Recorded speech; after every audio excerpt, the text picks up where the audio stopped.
राजा मनु सृष्टि के बीजों को लेकर, वेदों को लेकर नौका में सवार हो जाते हैं और उस जल प्रलय के कारण राजा मनु की नौका जब डूबने लगती है तो ऐसे समय में भगवान किस रूप में आते हैं? मत्स्य का रूप धारण करके आते हैं। उस नाव को डूबने से बचाते हैं, उसको सुरक्षित स्थान पर लेकर जाते हैं और वो भगवान का मत्स्य अवतार कहलाता है।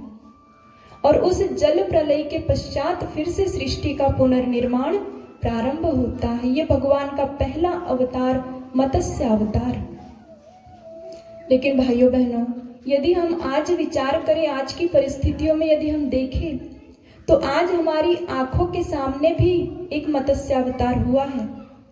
ये जो अभी हमने राजा मनु मछली की कथा को सुना, तो ये तो पुराणों की कथा है, इसे केवल हमने सुना है लेकिन देखा नहीं है। लेकिन ठीक वैसे ही एक मत्स्य अवतार इस नवयुग में भी हुआ है, आज के समय भी हुआ है, हमारी आंखों के सामने हो रहा है। कौन सा है नवयुग का मत्स्य अवतार?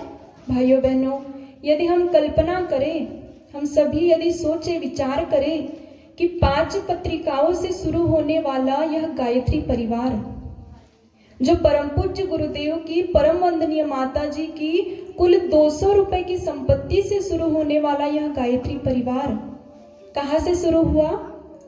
आवलखेड़ा के एक छोटे से कक्ष से, जहां परम पूज्य गुरुदेव ने सबसे पहले एक अखंड दीपक जलाया था और वो अपनी उनकी साधना कक्ष था। तो उनके उस छोटे से कमरे से, साधना कक्ष से शुरू होने वाला यह गायत्री परिवार आवलखेड़ा से आगरा पहुंचा, आगरा से मथुरा पहुंचा, मथुरा से सप्त ऋषियों की तपस्थली शांति कुंज पहुंचा। और जब शांति कुंज भी इस मत्स्य अवतार के लिए छोटा पड़ने लगा, तो ये जो नवयुग का मत्स्य अवतार है, गायत्री परिवार है, ये पूरे विश्व ब्रह्मांड में फैल गया। हम देखते ही रह गए, हमारी आंखों के सामने ही ये घटना घटी, हम देखते ही रह गए। और नवयुग के इस मत्स्य अवतार ने देखते ही देखते 2400 शक्तिपीठों का निर्माण कर दिया, 5000 प्रज्ञा संस्थानों का निर्माण कर दिया, जिसके अंतर्गत न जाने कितने प्रज्ञापीठ है, कितने चरण पीठ है, कितने युवा मंडल है, कितने महिला मंडल है, कितने प्रज्ञा मंडल है, हम देखते ही रह गए।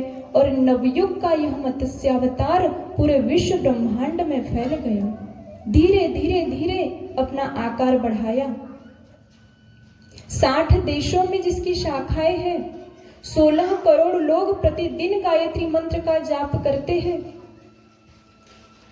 सबसे पहले परम पूज्य गुरुदेव ने 1 कुंडीय यज्ञ किया, फिर 5 कुंडीय यज्ञ किया, फिर 100 कुंडीय यज्ञ किया, फिर सहस्त्र कुंडीय यज्ञ किया। और आज दुनिया में क्या चल रहा है? आज दुनिया में अश्वमेध यज्ञों की श्रृंखलाएं चल रही है। अभी अगले महीने फरवरी में ही कहाँ पर है अश्वमेध यज्ञ? मुंबई में, जिसकी तैयारियां चल रही है। आज अश्वमेध यज्ञों की श्रृंखला हमारे देश में चल रही है। सबसे पहले गुरुदेव ने 1 अखंड दीपक जलाया था। उस 1 अखंड दीपक का प्रकाश इतना फैला कि आज देखते ही देखते हजारों लाखों करोड़ों दीपक जलने लगे, जो गायत्री परिवार के अंतर्गत कार्य कर रहे हैं। भाइयों बहनों, आज ये कहने में हमें जरा भी संदेह नहीं कि गायत्री परिवार ही नवयुग का मत्स्य अवतार है। परम पूज्य गुरुदेव ही भगवान महाकाल है और हम आप सभी उन चुनिंदा सौभाग्यशाली लोगों में से एक है जिन्हें गुरुदेव की इस दैवीय योजना का अंग बनने का अवसर मिला। हम आप सभी सौभाग्यशाली हैं। भगवान का दूसरा अवतार किस रूप में होता है? कच्छप अवतार। क्यों आते हैं भगवान कच्छप का रूप धरकर?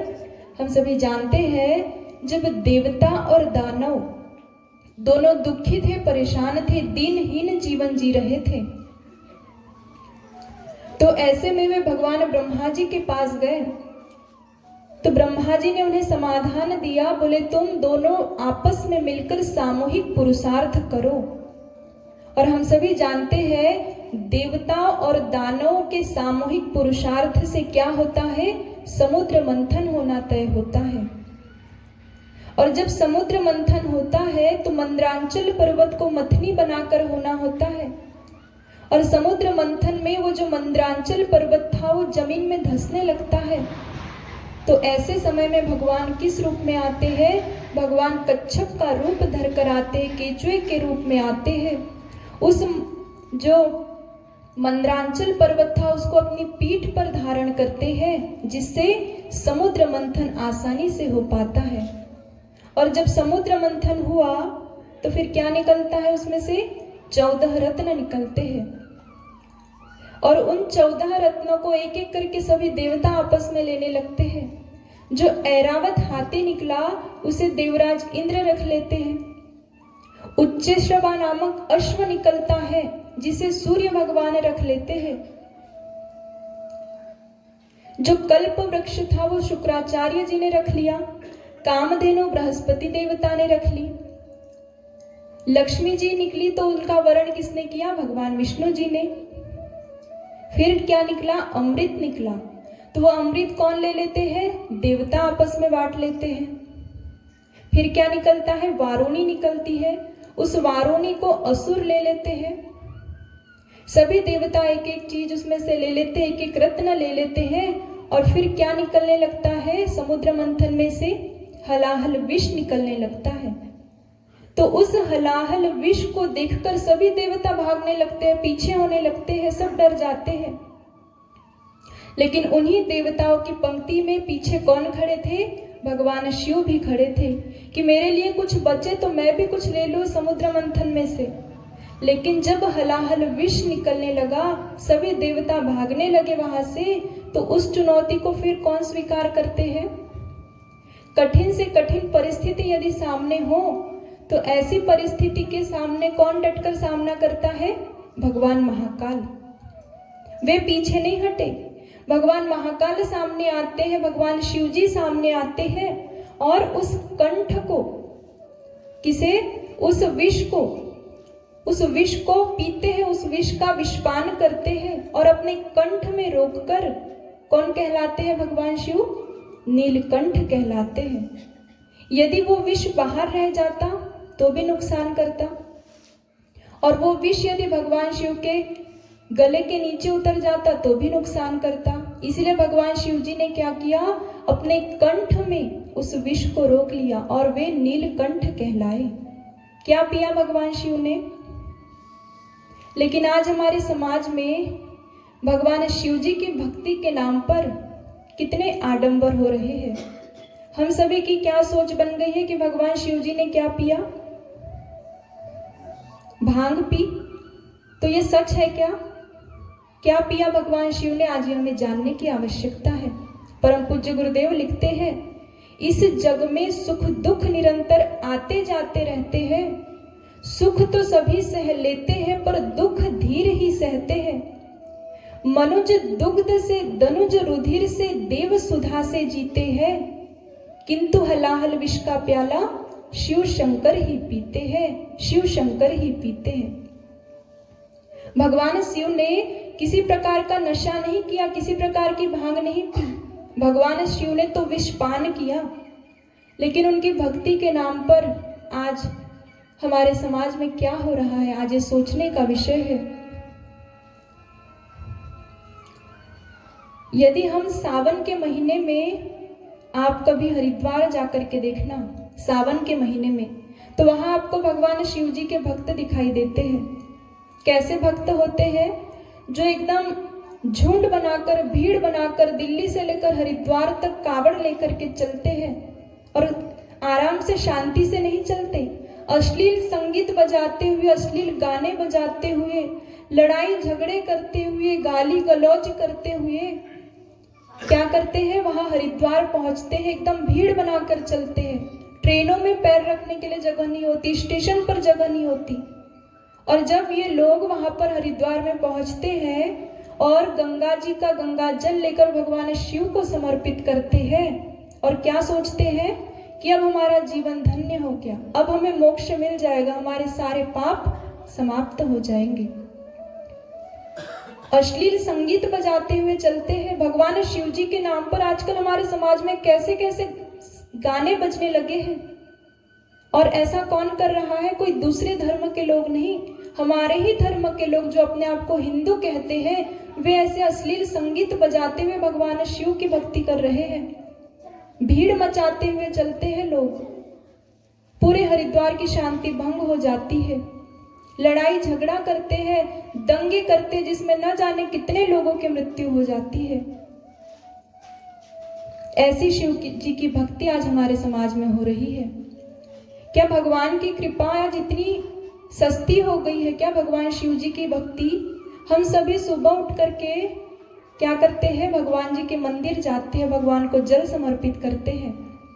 सुबह के समय शिव जी के मंदिर में गए, उन्हें जल समर्पित करते हैं, और फिर घर आकर के दिन भर हम क्या करते हैं?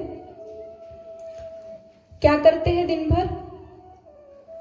हमारे मन में कैसे विचार आते हैं?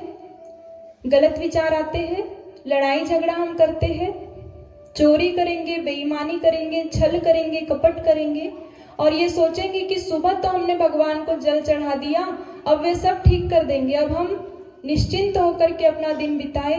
तो भगवान की कृपा आज इतनी सस्ती है क्या? क्योंकि हम सभी ने पुराणों में कथा सुनी है। क्या कथा सुनी थी पुराणों में? कि माता पार्वती ने 3000 वर्षों तक वन में रहकर कठोर तपस्या की, तब कहीं जाकर भगवान शिव प्रसन्न हुए थे। इतने आसानी से भगवान प्रसन्न हो जाते हैं क्या? बिल्कुल नहीं। लेकिन आज हमारे समाज में भगवान शिव जी की भक्ति के नाम पर न जाने क्या क्या हो रहा है। सुबह के समय यदि हम उठ करके देखते हैं तो हरे भरे जो वृक्ष है वो दिखाई नहीं देते, बड़े बड़े वृक्षों पर फूल पत्ते दिखाई नहीं देते। क्या किया हमने? इस धरती माता की हरियाली को समाप्त करने में लगे हुए हैं। जहां एक और हमें धरती माता को हरी चुनर उड़ानी चाहिए, लेकिन आज हम क्या कर रहे हैं? धरती माता की हरियाली को समाप्त कर रहे हैं। आज समाज में होड़ लगी हुई है कि हमारे जो पड़ोसी है वो यदि 108 बेलपत्र भगवान को चढ़ाएंगे तो उनके स्थान पर हम भगवान को 1008 बेलपत्र चढ़ाएंगे।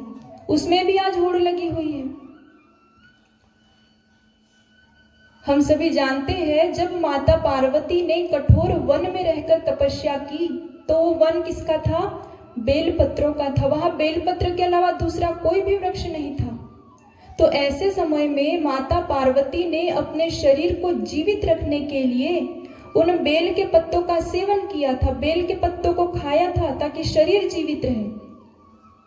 लेकिन आज हम क्या कर रहे हैं? आज हमने धरती माता की हरियाली समाप्त करने में लगे हुए हैं। भाइयों बहनों, भगवान शिव को स्वयं वृक्ष का दर्जा दिया है, वृक्ष के रूप में उनकी पूजा होती है, और आज हम उन्हीं वृक्षों को उजाड़ने में लगे हुए हैं। आज आवश्यकता है हम इस पर विचार करें।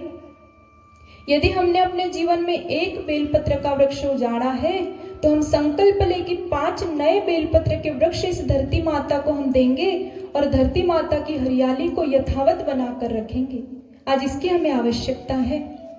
भगवान शिव जी हम सभी के आराध्य है, हम उनकी भक्ति करें, हम मंदिर भी जाए, भगवान को जल भी समर्पित करें, लेकिन मंदिर में भगवान के सामने हाथ जोड़कर प्रार्थना करें कि हे भगवान, आप हमें इतनी शक्ति देना, इतनी भक्ति देना कि हम कभी कोई गलत काम न करें, हमारे मन में गलत विचार न आए, हम कभी चोरी न करें, हम कभी छल न करें, हम कभी कपट न करें। ये प्रार्थना वहां करके फिर अपने घर आए और वैसा ही अपने जीवन में उन सूत्रों को उतारे, ऐसे अपने आचरण में ऐसे उससे उतारे, तो हमारी शिव भक्ति वास्तव में सफल हो सकती है। यही शिव भगवान की भक्ति है। भगवान शिव हम सभी के आराध्य है और भगवान शिव तो अपने जीवन से हमें प्रेरणा देते हैं, अपने जीवन से हमें शिक्षा देते हैं। कितनी अच्छी प्रेरणाएं भगवान शिव जी हमें देते हैं।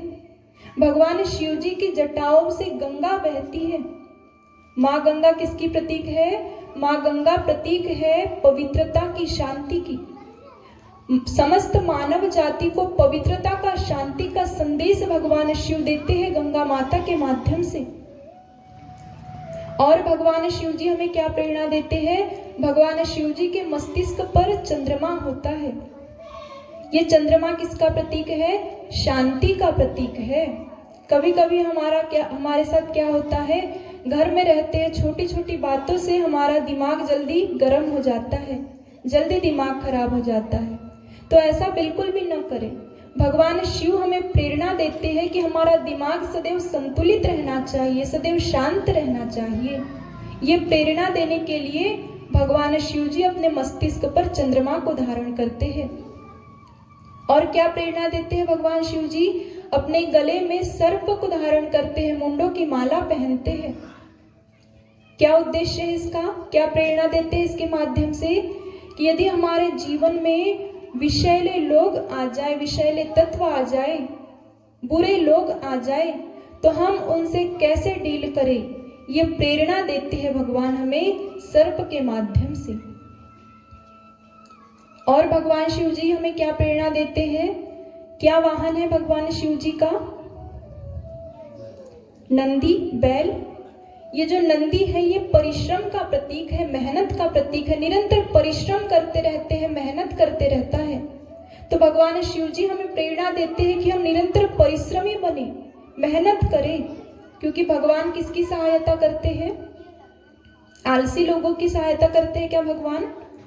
जिनके अंदर पूरा आलस से भरा होता है, ऐसे लोगों की भगवान सहायता नहीं करते। किनकी सहायता करते हैं? जो सदैव अपनी सहायता आप करने को तत्पर रहते हैं, भगवान हमेशा उनकी सहायता करते हैं। इसलिए भगवान शिव जी हमें निरंतर मेहनत करने की, परिश्रम करने की प्रेरणा देते हैं। और भगवान शिव जी के शरीर पर क्या लगा रहता है? पूरे शरीर पर भस्म। क्यों? क्या उद्देश्य है, क्या प्रेरणा है भस्म की? भाइयों बहनों, भगवान शिव जी हमें इस भस्म के माध्यम से प्रेरणा देते हैं कि ये जीवन क्षण भंगुर है, ये शरीर क्षण भंगुर है। किसी भी क्षण हमारी मृत्यु आ सकती है, किसी भी क्षण हमारा ये शरीर किसमें बदल सकता है? अस्थियों में बदल सकता है। ये प्रेरणा हमें भगवान शिव जी देते हैं। इसलिए उन्होंने पहले ही अपने समस्त शरीर पर भस्म लगा ली। और हमारे शरीर, हमारा ये जो शरीर है, मृत्यु के बाद, अंतिम संस्कार के बाद इसकी राख बनेगी या भस्म बनेगी, ये हम पर निर्भर करता है। जो साधारण लोग होते हैं, साधारण स्तर का जीवन जीते हैं, जिन्हें लोगों से कोई मतलब नहीं होता, जिन्हें परमार्थ से कोई मतलब नहीं होता, जो बस अपने लिए जीवन जीते हैं, स्वार्थ में जीवन जीते हैं, तो उनके शरीर की क्या बनती है? राख बनती है। लेकिन जो महामानव होते हैं, महापुरुष होते हैं, जो निरंतर परहित चिंतन में लगे रहते हैं, निरंतर दूसरों के लिए जीवन जीते हैं, निरंतर लोगों की सेवा में लगे रहते हैं, तो ऐसे लोगों के शरीर की क्या बनती है? भस्म बनती है, जिसे लोग बड़े सम्मान के साथ अपने मस्तिष्क पर धारण करते हैं। हम सभी जानते हैं जब परम पूज्य गुरुदेव का अंतिम संस्कार हुआ था, तो अंतिम संस्कार के बाद से लोगों ने उनके शरीर की भस्म को अपने साथ लेकर जा रहे थे। वहां बहुत गहरा गड्ढा लोगों ने खोद दिया, गड्ढा खोद खोद कर वहां से भस्म को लेकर जा रहे थे। क्यों? क्योंकि महापुरुषों के, महामानवों के शरीर की भस्म बनती है, जिसे लोग गौरव के साथ मस्तिष्क पर धारण करते हैं। हमारे भी शरीर की भस्म बन सकती है, लेकिन कब? जब हम अच्छे कर्म करें, हम समाज सेवा करें, स्वार्थ के लिए नहीं, परमार्थ के लिए जीवन जिए, तो हमारे शरीर की भी भस्म बन सकती है। यही प्रेरणा देने के लिए भगवान शिव जी अपने शरीर पर भस्म को धारण करते हैं। और भगवान शिव जी का निवास स्थान कौन सा है? कहाँ रहते हैं भगवान शिव? महलों में? कहाँ रहते हैं? मरघट में। क्यों? क्यों रहते हैं मरघट में? क्योंकि भगवान शिव जी हमें प्रेरणा देते हैं कि जीवन के साथ साथ मृत्यु को भी याद रखिए। लेकिन आजकल हमें सब कुछ याद रहता है, खाना याद है, पीना याद है, उठना याद है, बैठना याद है, नुकसान याद है, फायदे याद है, जवानी याद है, सब कुछ याद है। लेकिन हम मृत्यु को याद रख पा रहे हैं क्या? मृत्यु को हम भूल जाते हैं। लेकिन भगवान शिव जी हमें प्रेरणा देते हैं कि जन्म के साथ मृत्यु को भी याद रखिए। जिस प्रकार दिन निकलने के बाद रात का होना सुनिश्चित है, ठीक उसी प्रकार जन्म के बाद मृत्यु का आना भी सुनिश्चित है। आज का जो घर है वो कल मरघट होने वाला है, और कल का जो मरघट है वो घर होने वाला है। हम जन्म के साथ मृत्यु को भी याद करें, मृत्यु को बिल्कुल भी ना भूलें। ये प्रेरणा भगवान शिव जी हमें देते हैं। इसलिए भगवान शिव जी कहाँ निवास करते हैं? मरघट में। वास्तव में भगवान शिव जी का पूरा जीवन हम सभी के लिए प्रेरणादायी है, प्रेरणादायक है। भगवान शिव जी की महिमा को हम गीत की पंक्तियों के माध्यम से समझने का प्रयास करें। शिव शक्ति रूप भगवन, डमरू बजाने वाले। शिव शक्ति रूप भगवन, डमरू बजाने वाले। शुभ योग पथ दिखा दो, योगी कहाने वाले। शिव शक्ति रूप भगवन। और भगवान का तीसरा अवतार किस रूप में होता है? वाराह के रूप में। हम जानते हैं एक बहुत बड़ा राक्षस था हिरण्याक्ष। उसने क्या किया? दुनिया में, पूरी दुनिया में वो घूमा और दुनिया भरे का पूरा सोना अपने एकाधिकार में कर लिया और समुद्र में ले जाकर के उसे छिपा दिया। वहां तक कोई पहुंच नहीं सकता था। समस्त दुनिया भरे के सोने का मालिक वो बनकर के बैठा था। कौन? हिरण्याक्ष। तो ऐसे समय में जब कोई भी उसका अंत नहीं कर पा रहा था, कोई भी उस तक पहुंच नहीं पा रहा था, तो ऐसे समय में भगवान किस रूप में आते हैं? वाराह का रूप धरकर आते हैं। समुद्र में छिपाए गए सोने का पता लगाते हैं और उस हिरण्याक्ष का वध करते हैं और उस संपत्ति को समाज में वितरित कर देते हैं। तो ऐसे समय में भगवान को किस रूप में आना होता है? वाराह के रूप में। लेकिन भाइयों बहनों, यदि हम विचार करें तो उस समय तो केवल एक राक्षस था, हिरण्याक्ष, जिसकी दृष्टि सोने पर रहती थी, धन पर रहती थी। लेकिन आज तो हर व्यक्ति के मन मस्तिष्क में ये सोने का मायावी हिरण आज सभी को ललचा रहा है।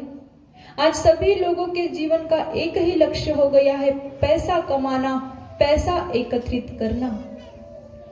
इसी में आज हम अपने जीवन को लगाते हैं और पूरा जीवन पैसा कमाने में लगा देते हैं और बिल्कुल भी विचार नहीं करते कि हमें इस दुनिया को छोड़ करके जाना है, वहां ये पैसा बिल्कुल भी काम नहीं आएगा। इस और हमारा ध्यान नहीं जाता। उस समय केवल एक हिरण्याक्ष था, लेकिन आज सभी की दृष्टि केवल धन पर रहती है, सोने पर रहती है। हमारी योग्यता आज के समय में किसमें है? कि हम कितना कमाते हैं। हर किसी के मन में एक ही प्रश्न होता है कि तुम कितना कमाते हो। इसके अलावा कुछ दिखाई नहीं देता। एक भाई साहब से पूछा गया कि आपके कितने बेटे हैं? तो वे बताते हैं कि मेरे 4 बेटे हैं। उनसे पूछा गया कि क्या करते हैं आपके बेटे? तो वे बताते हैं कि मेरा सबसे पहला जो बेटा है वो बहुत बड़ा डॉक्टर है। शहर में बीच रोड पर उसका क्लिनिक है, जहां प्रतिदिन बहुत अधिक पेशेंट आते हैं, वो इलाज करता है और लाखों का उसका पैकेज है, लाखों रुपए कमाता है। और उनसे पूछा गया कि दूसरा बेटा क्या करता है? तो वे बताते हैं कि मेरा जो दूसरा बेटा है वो वकील है। सत्य को असत्य और असत्य को सत्य करके दुनिया में वो काम करता है। वकील है, कोर्ट कचहरी के कामों में लगा रहता है और वो भी बहुत अधिक धन कमा लेता है। उनसे पूछा गया कि तीसरा बेटा क्या करता है? तो वे बताते हैं कि मेरा तीसरा बेटा प्रोफेसर है, कॉलेज में प्रोफेसर है, वो भी अच्छा खासा कमा लेता है। और चौथा बेटा क्या करता है? जब उनसे पूछा गया तो वे बताते हैं कि बोले चौथा बेटा कुछ नहीं करता, वो तो बस गायत्री परिवार वाले लोगों के चक्कर में पड़ गया, पीले कपड़े पहन लेता है, कंधे पर पीला झोला टांग लेता है और जगह जगह पर यज्ञ करने के लिए घूमता रहता है, दीप यज्ञ करता है, जगह जगह पर लोगों से जनसंपर्क करता है, कुछ नहीं करता इसके अलावा। कहने का मतलब जो वास्तव में जीवन को जी रहा है, जो वास्तव में जीवन के लक्ष्य को प्राप्त कर रहा है, जो सब कुछ कर रहा है, उसे क्या कह दिया कि वो कुछ नहीं करता। ये आज हमारी सोच बन गई है। सभी यही पूछते हैं कि कितना कमाते हो, क्या ये धन संपत्ति हमारे साथ जाएगी? क्या जाएगी धन संपत्ति हमारे साथ? लेकिन आज हमारी यही सोच रहती है। गुरु नानक देव जी किसी गांव में गए कथा करने के लिए, तो गांव के सभी लोग उस कथा में आए, लेकिन केवल एक व्यक्ति नहीं आया जिसका नाम था धनिक दुनीचंद। वो व्यक्ति कभी सत्संग में नहीं जाता था, कभी पूजा पाठ में मन नहीं लगता था, बस दिन रात धन एकत्रित करना, पैसा कमाना, उसी में मन लगा रहता था।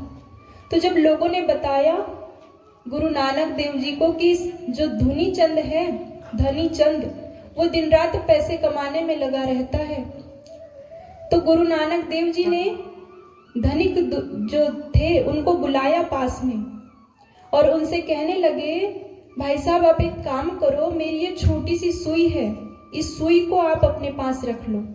सिलने वाली सुई दी और कहा कि मरने के बाद दूसरे लोक में जब हम मिलेंगे तब आप मुझे ये सुई लौटा देना, तब तक आप इसे संभाल कर रखिए। तो वे जो धनी चंद थे वे कहते हैं कि आप कैसी बातें करते हो, मरने के बाद तो मैं अपने साथ कुछ भी लेकर नहीं जा सकता, फिर आपकी सुई कैसे लेकर जा सकता हूँ? तो गुरु नानक देव जी कहते हैं, मुझे ऐसा लगा कि तुम जो दिन रात धन कमाने में लगे हुए हो, पैसा जमा करने में लगे हो, तो शायद तुम अपने साथ इसे बांध कर ले जाओगे, इसलिए मैंने तुमसे कहा कि उस पैसे में मेरी एक छोटी सी सुई भी रख लेना। तो वास्तव में उनकी समझ में बात आई और वे पूछते हैं गुरु नानक देव जी से कि जब ऐसा है, मैं अपने साथ कुछ लेकर नहीं जा सकता, तो मैं अपने साथ क्या लेकर के जा सकता हूँ, मुझे वो बात बताइए। तो गुरु नानक देव जी कहते हैं, तुम अपने साथ सत्कर्म रूपी संपत्ति लेकर जा सकते हो, केवल सत्कर्म। इसलिए आज हमें कौन सी संपत्ति कमाने की आवश्यकता है? हम सुंदर सुंदर कर्म करें, क्योंकि यही तो हमारे साथ जाना है और कुछ इसके अलावा नहीं जाता। कहते हैं, मुट्ठी बांध के आया जग में हाथ पसारे जाना है, इस धरा का इस धरा पर सब धरा रह जाना है। क्या लेकर जाते हैं हम साथ? एक व्यक्ति था, किसी गंभीर बीमारी से ग्रसित हो गया, कोई बहुत बड़ी गंभीर उसे बीमारी हुई, तो उस व्यक्ति से मिलने के लिए उसके 3 मित्र आते हैं बारी बारी से।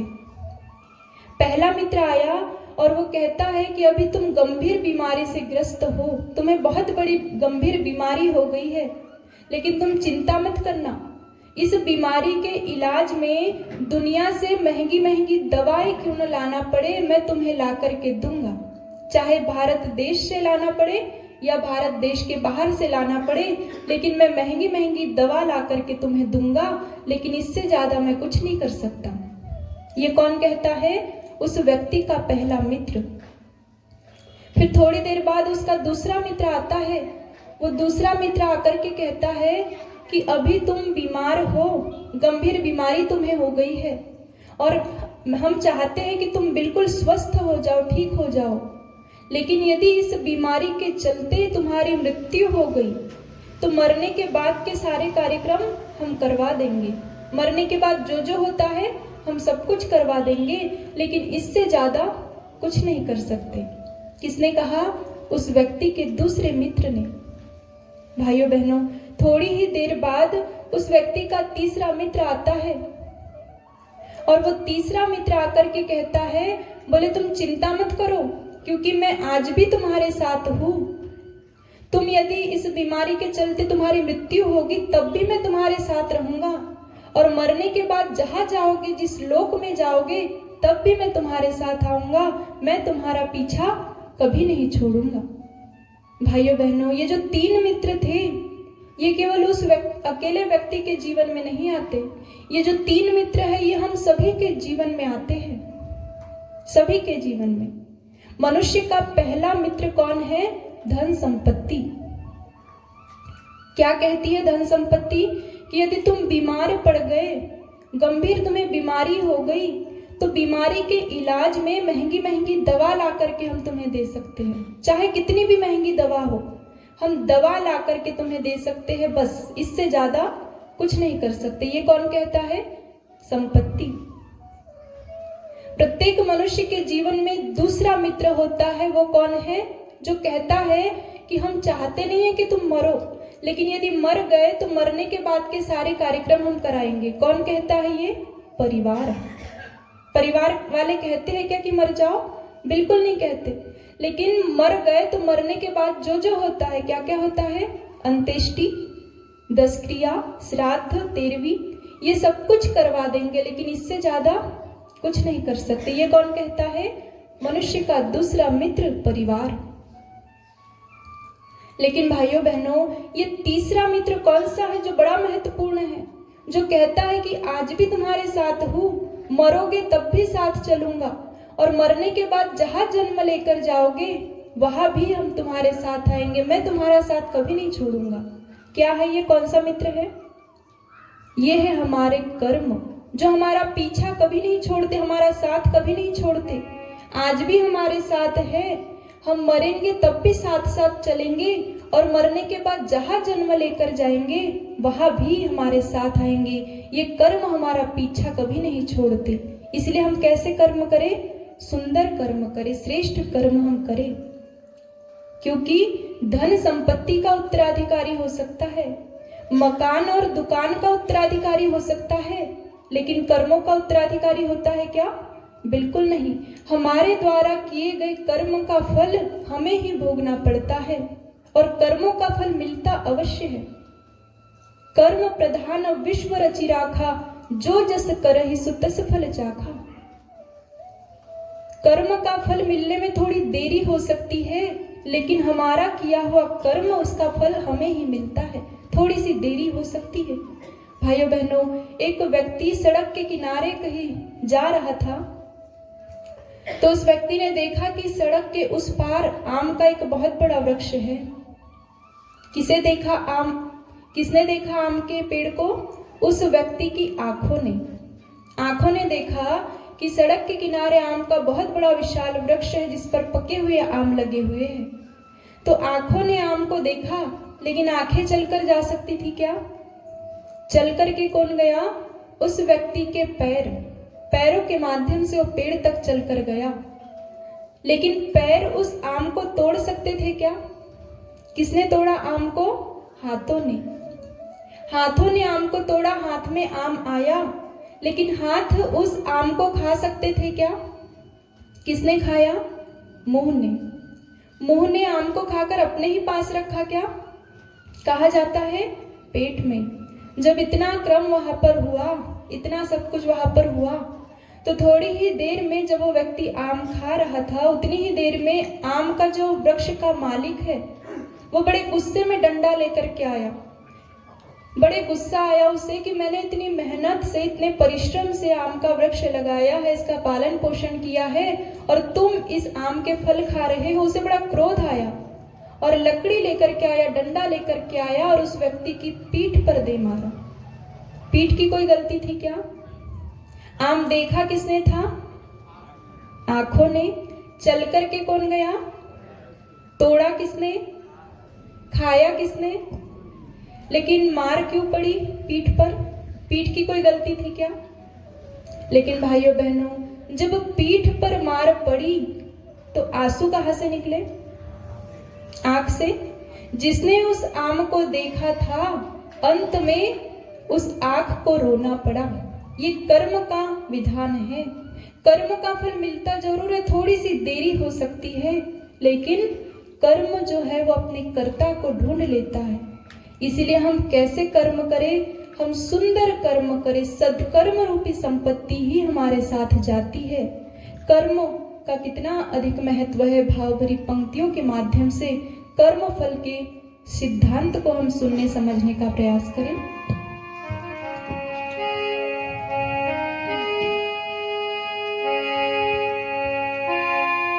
कैसा बुद्धिमान है मानव, ईश्वर को धोखा देता है।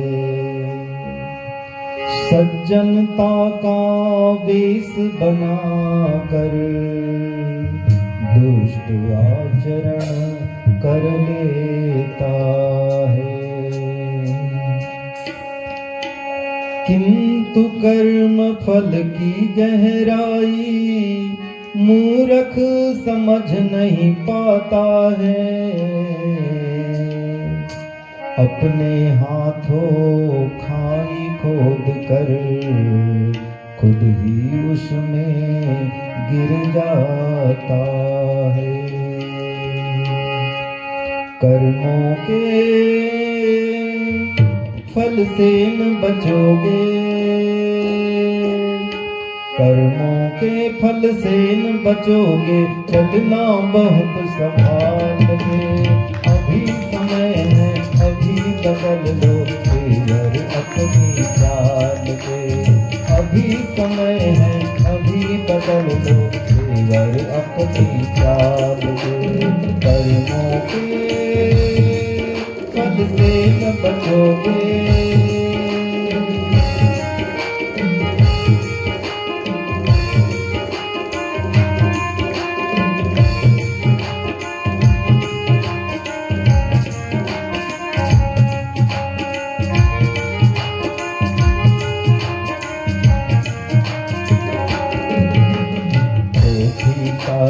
जोरी भर दो, चोरी और मिलावट कर लो।